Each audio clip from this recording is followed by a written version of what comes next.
విశాఖలో దారుణ ఘటన చోటు చేసుకుంది. ఒక వ్యక్తిని మాజీ సైనికోద్యోగిని అయితే మాత్రం నరికి చంపినటువంటి ఘటన వెలుగులోకి వచ్చింది. ఈ దారుణ ఘటన వెనుక అంటే భూ వివాదమే కారణం అన్నట్లు తెలుస్తుంది.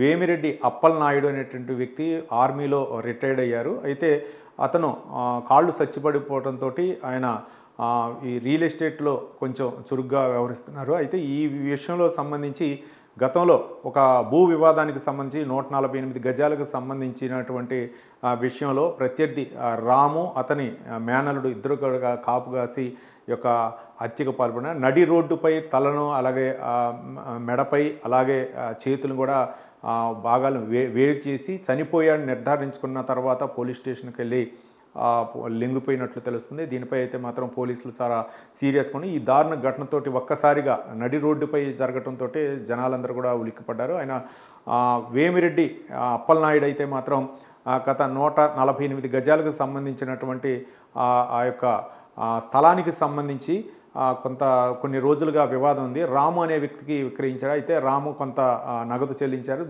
ఈ స్థలం విషయంలోనే ఇరు వర్గాల మధ్య, రెండు కుటుంబాల మధ్య కూడా గొడవ నడుస్తున్నట్లు తెలుస్తుంది. ఇక ఎట్లయినా సరే రాము అప్పలనాయుడిని అంతమొందించాలని పథకం ప్రకారం ప్లాన్ వేసుకొని జగ్గు జంక్షన్ కృష్ణానగర్ సమీపంలో అయితే మాత్రం తన మేనలుడు అశోకు అలాగే రాము కాపు కాసి తన వస్తున్నటువంటి వాహనాన్ని వెంబడించి అక్కడ హత్య చేయడం జరిగింది.